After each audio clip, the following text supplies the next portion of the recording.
코로나가 다시 유행을 하는 조짐이 보입니다. 원주에서도 확진자가 많이 생겨서 오늘 모임에 가서 원주에서 왔습니다. 그러면 저한테 조금 꺼리는 그런 느낌을 받기도 합니다. 그러나 너무 염려하시거나 두려워하지 마시길 바랍니다. 괜찮습니다. 교회에서 서로 마스크 꼭 쓰고 손소독하고 이야기는 가급적이면 삼가하고 눈인사로만 인사하고 방역의 지침만 잘 지키면 됩니다. 그래도 지금은 예배를 드릴 수 있어서 참 감사합니다. 얼마 전만 하더라도 예배를 드릴 수 없어서 가슴 아플 때가 있었는데 그때에 비하면 지금은 어렵기는 하지만 그러나 감사할 뿐입니다. 그러나 제 마음속에 두려운 마음이 하나 있습니다. 이런 코로나 상황이 계속되면서 우리의 신앙이 겉모양만 있지 능력이 사라져버리는 것입니다. 오늘날 신자들은 명목상 그리스도인들이 많이 있습니다. 명목상 그리스도인이라고 하는 것은 교회의 이름을 걸어놓은 사람들입니다. 교회도 나가고 적정한 헌금도 합니다. 적절한 봉사도 하고 사회에 기부활동도 하죠. 그렇기 때문에 남들이 보면 등록된 교인이죠. 출석하지요. 헌금도 드리죠. 봉사도 하지요. 그리고 그 사람의 살아가는 모습 속에서 나쁜 모습은 볼 수가 없습니다. 그런데 문제는 스스로의 느낌이지요. 자기가 자기를 생각해 봤을 때 그리스도인이라고 생각되지 않는 것입니다. 자기 믿음에 대한 확신이 없는 것이지요. 여러분은 어떠십니까? 여러분은 그리스도인이십니까? 나는 그리스도인이다 라고 하는 확신을 가지고 살아가고 있는가 하는 것이죠. 요한 웨슬리 목사님은 이렇게 말씀하셨습니다. 나는 이 땅에서 감리교회가 사라지는 것을 두려워하지 않습니다. 그저 나는 그들이 능력 없는 종교 형식만을 가진 일종의 죽은 종파가 될까봐 그것이 두렵습니다. 나는 감리교인들이라고 불리우는 사람들이 세상에서 사라지는 것을 두려워하지 않습니다.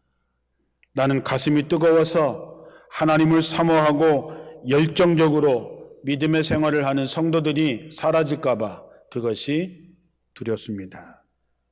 제 마음이 꼭 그렇습니다. 이제 내일부터 3주간 당회를 앞두고 특별 새벽기도회가 시작이 됩니다. 한 해 동안 자기 자신을 돌아보고 새 일꾼으로 다시 시작할 수 있도록 영육간의 능력을 회복하는 귀한 시간들이 되시기를 주님의 이름으로 축원합니다. 또한 이번 특별 새벽기도 때에 드려지는 새벽기도 헌금은 멀리 아프리카의 어린이들을 위해서 사용하도록 하겠습니다. 세상은 지금 두려워하고 있고 모두들 불안해하고 있습니다.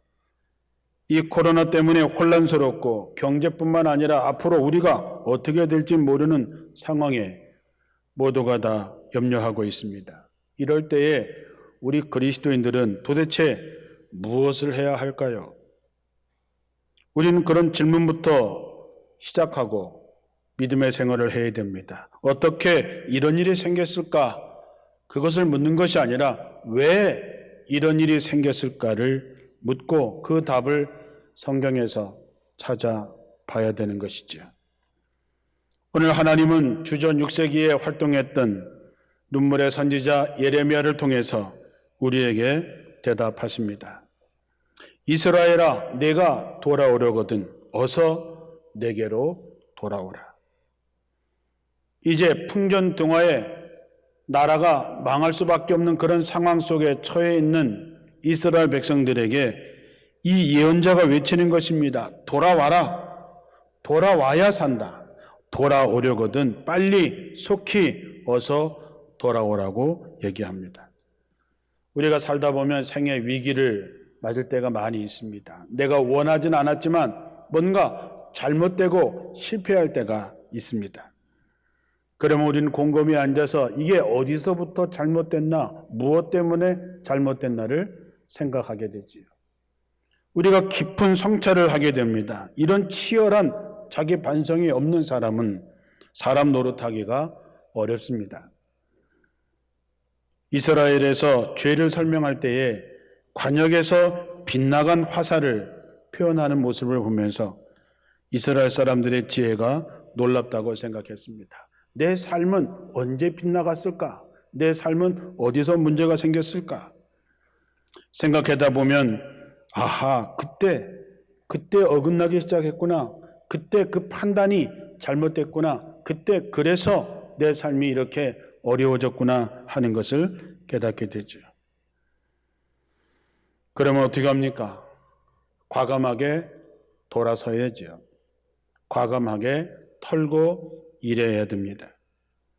그런데 많은 사람들이 그동안 열심히 달려왔던 그 길이 아까워서 혹시나 하는 생각에서 내쳐 계속해서 그 길로 가게 되면 그의 인생은 더욱 큰 절망에 빠지게 되겠지요.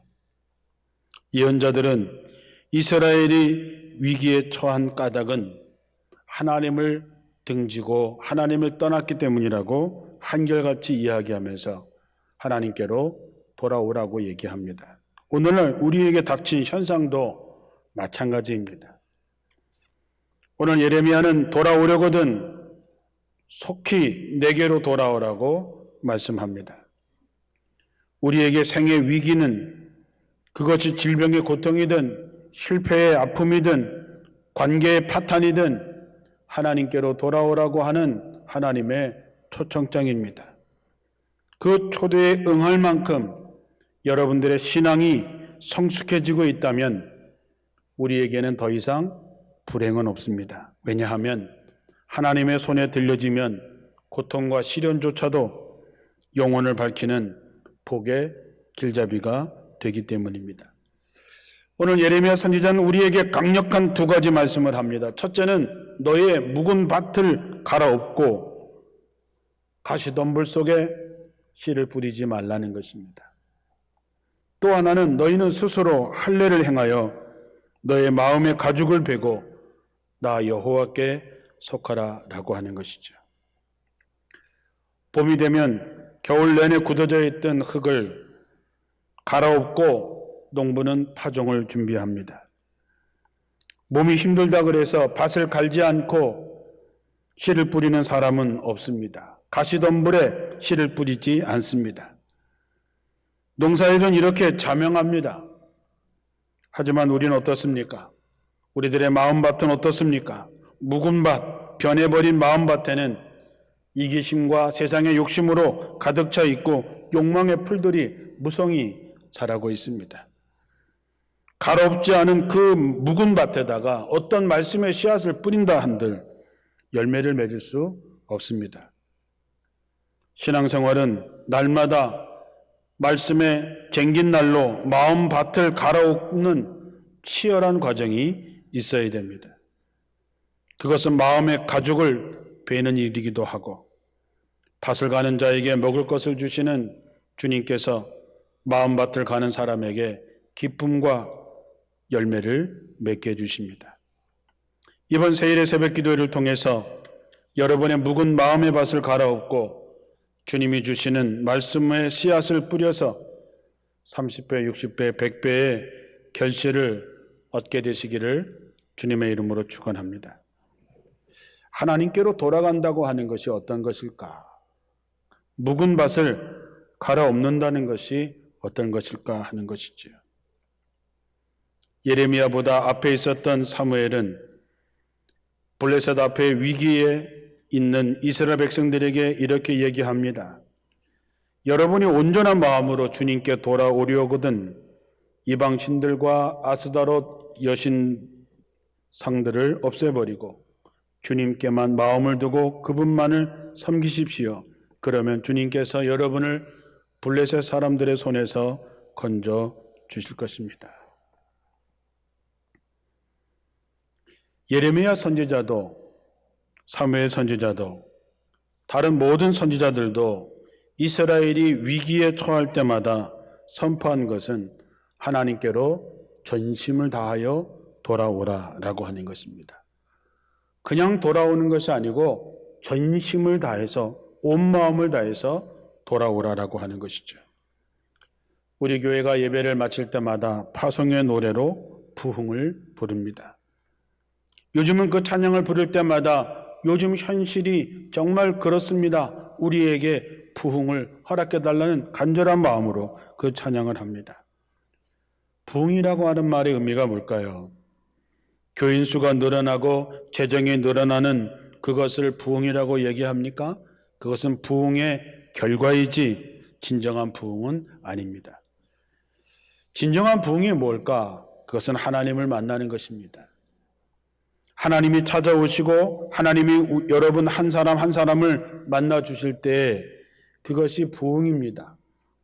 부흥이라고 하는 단어는 살아나게 한다, 갑자기 강한 힘으로 소생한다라는 뜻을 가지고 있습니다. 그러므로 여러분, 참된 부흥과 회복은 이스라엘 백성들처럼 우리 안으로부터 하나님께로 돌아오는 것으로 시작이 됩니다. 말씀을 통해서 마음의 묵은 땅을 갈아엎는 회개의 운동이 일어나고 하나님께 돌아오는 각성이 일어나야지만 우리에게 회복과 부흥이 허락되는 것이죠. 이번 세일의 새벽 기도를 통해서 하나님을 다시 만나고 확신을 얻는 시간들이 되시기를 축원합니다. 어떻게 하면 하나님께로 돌아올 수 있을까? 하나님께 시선을 집중하는 것입니다. 요즘에 길을 가다 보면 많은 사람들이 휴대폰을 들여다보면서 길을 갑니다. 거기다 젊은 청년들은 귀에다가 이어폰까지 꽂고 다닙니다. 빵빵해도 잘 모릅니다. 앞을 똑바로 보고 다녀야 되는데 시선을 휴대폰에 빼앗겨다가 사고가 나는 경우가 굉장히 많습니다. 풍랑이 있는 곳에 걸어오시는 예수님을 향해서 베드로가 얘기합니다. 만일 주시거든 나를 물 위로 오라고 하십시오. 예수께서 오라 했을 때 베드로는 지체하지 않고 물 위를 걷게 됩니다. 그때 베드로의 시선은 오직 예수 그리스도만 바라보았습니다. 베드로가 예수님께 시선을 맞추고 예수님께 집중하고 물 위를 걸어가다가 풍랑이 이는 파도를 보고 두려운 마음이 들었을 때에 그는 물에 빠지게 됩니다. 이런 것입니다. 우리의 시선이 하나님께 집중하고 나가면 우리의 믿음의 생활이 승리하는 생활을 할 수 있는데 우리는 자꾸 세상의 시선을 뺏기게 됩니다. 코로나의 시선을 뺏기게 됩니다. 물질의 시간을 뺏기게 되죠. 시선을 빼앗긴다라고 하는 말은 자기 중심으로 산다고 하는 것입니다.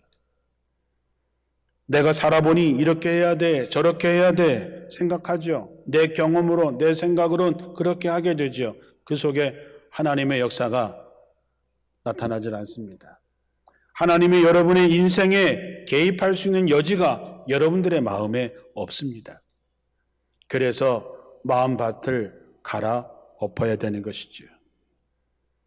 하나님께 집중한다고 하는 말은 어디를 보고 사느냐, 무엇을 보고 사느냐에 대한 질문입니다. 거기에 답이 하나님만을 바라보라고 하는 것이죠.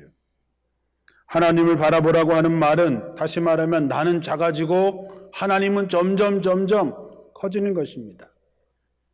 이사야처럼 하나님을 만나고 나니까 나는 부정한 사람이다, 나는 이제 큰일 났구나, 그렇게 할 때에 하나님께서 그의 입술을 숯불로 지지시고 그를 당신의 종으로 삼으셨습니다. 바로 그런 것입니다. 자기 자신으로 채워진 그것을 내려놓고 하나님께 내 시선을 집중하게 됐을 때에 우린 자기 자신의 모습을 발견하게 됩니다. 자기 자신의 악한 모습도 발견하고 자기 자신의 연약한 모습도 발견하고 내게 어떤 문제가 있었는지를 발견하게 됩니다. 그러면 우리들의 마음속에 참된 회개의 역사가 나타나게 됩니다. 진정한 회심은 세상과 죄악을 향했던 삶의 방향을 바꾸어서 하나님께 향할 때에 회개의 역사가 나타나게 되는 것이죠. 사랑하는 성도 여러분, 하나님과 경쟁하는 대상이 여러분들의 마음속에 많이 있지요. 하나님보다 더 의지하는 것들이 여러분 마음속에 있지요. 그거를 가지고는 하나님과 온전한 교제를 나눌 수 없습니다. 여러분이 사랑하는 사람들 마음속에 다른 사람이 차지하고 있다면 용납할 수 없는 것처럼 하나님과의 관계도 마찬가지입니다. 어떤 습관이, 어떤 생각이 여러분을 하나님께 집중하지 못하게 하는 게 있습니까? 어떤 것이 성경 통독을 방해하고 있습니까? 어떤 것이 하나님 앞에 기도하지 못하게 하고 있습니까? 하나님께 향한다고 하는 것은 하나님께 자신의 시선을, 초점을 맞추는 것입니다. 이번 특별 새벽 기도회에 하나님께 집중함으로써 자신의 모습을 깨닫고 회개하고 하나님을 향하여 구원 얻는 미스바의 역사가 여러분의 삶에 있기를 축원합니다. 두 번째로 하나님께 돌아가는 것은 하나님만을 섬기라고 하는 것입니다. 하나님만을 섬기라고 하는 것은 영혼의 순결한 마음을 가지고 하나님 안에 머무르라라고 하는 것입니다.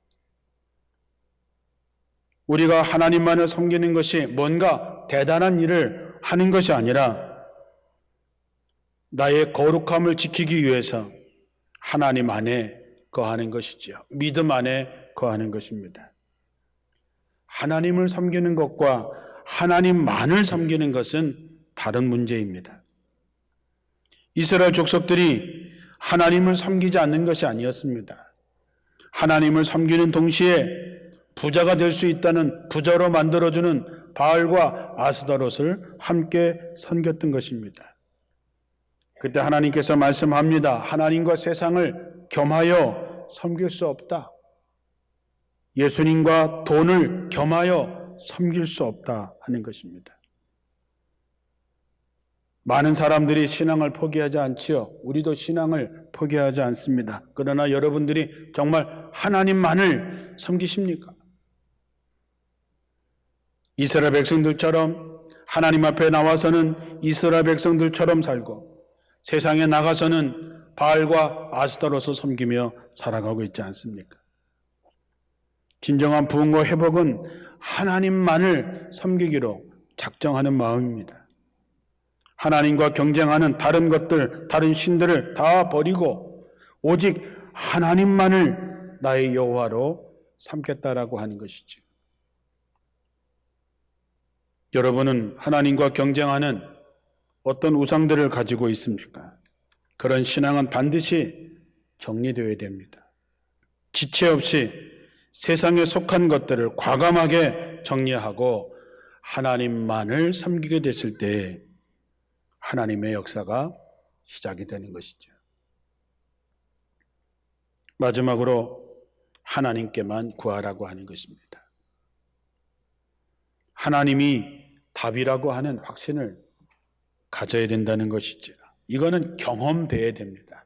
체험되어야지만이 하나님만이 나의 답이다. 하나님만이 이 문제의 답이라고 하는 것을 체험할 수 있어야지만이 우리의 신앙이 굳건히 갈 수 있습니다. 우리는 많이 기도합니다. 하나님이 우리의 문제를 해결해 주시는 분이라고 고백합니다. 많은 설교도 듣습니다. 그렇게 찬양도 합니다. 그러나 실제적으로 여러분들의 마음속에 이 나라와 이 민족의 위기가, 코로나의 이 위기가, 여러분이 개인적으로 갖고 있는 이 위기가 누가 그 문제를 해결해 줄 수 있을까? 우리 하나님만이 그 문제의 답이라고 정말 믿느냐 하는 것이지요. 블레셋이 쳐들어왔을 당시에 이스라엘은 정말로 보잘것없었습니다. 블레셋은 철제 무기로 무장하고 있었습니다. 다시 말하면 요즘으로 말하자면 핵무기로 무장하고 있었습니다. 그러나 이스라엘 백성들은 제대로 된 무기조차 없었습니다. 미스바로 모였던 그들에게는 별별 일 없는 그저 오합지졸에 불과한 상황이었습니다. 도저히 이길 수 없었습니다. 그 블레셋이 미스바에 모였다라고 하는 이스라엘 백성을 향해서 온다고 했을 때 이스라엘 백성들은 공포에 극에 달했습니다.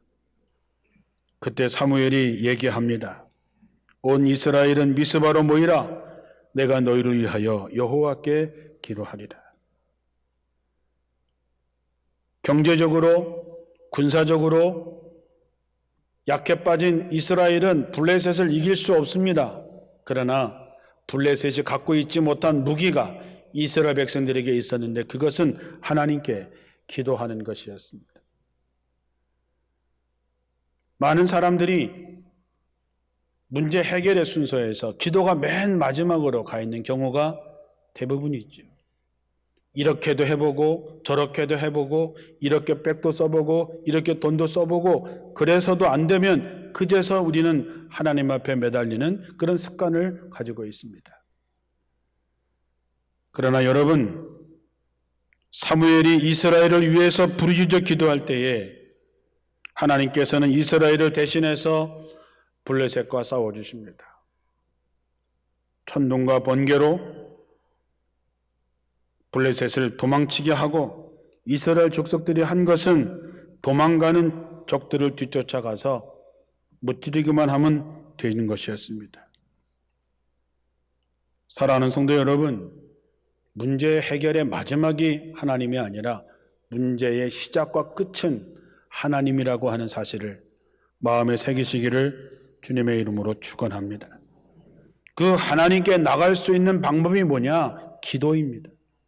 우리만이 주어진 권리이고 우리에게만 주어진 강력한 무기가 뭐냐? 그것이 기도라고 하는 것이지요.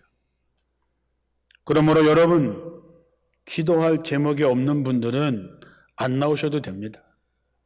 그러나 정말로 내가 나라와 민족을 위해서, 이 코로나의 종식을 위해서, 내 자녀들의 문제를 위해서, 내 남편과 내 사업을 위해서 정말로 이 문제의 해결이 주님께 있다면, 하나님께 그 답이 있다고 믿는다면 나와서 기도하십시오. 그러면 절망 가운데서 소망이 생기고 실패가 좌절이 성공으로 바뀌는 역사를 경험하게 될 것이기 때문입니다. 우리는 기도할 때 하나님께 더 가까이 갈 수 있습니다. 왜냐하면 주님의 이름을 부르기 때문입니다. 사랑하는 성도 여러분, 부흥을 구경하는 사람이 아니라 부흥을 경험하는 자가 되시기를 주님의 이름으로 축원합니다. 회복의 자리, 부흥의 자리, 하나님께로 돌아오는 기도의 자리로 여러분에게 돌아왔을 때 마른 뼈가 됐던 여러분의 영혼이 성령의 도우심으로 말미암아 하나님의 군대가 되는 역사를 경험하게 되시기를 축원합니다. 하나님의 역사가 정말 폭발적으로 일어나는 계기가 되기를 축원합니다. 전심으로 돌아오는 우리에게 하나님은 은혜를 베푸실 것입니다. 전쟁에 이겼던 사무엘이 돌을 취하여 여기까지 우리를 도우셨다고 했던 에베네셀의 기념비가 여러분에게도 세워지게 되기를 주님의 이름으로 축원합니다.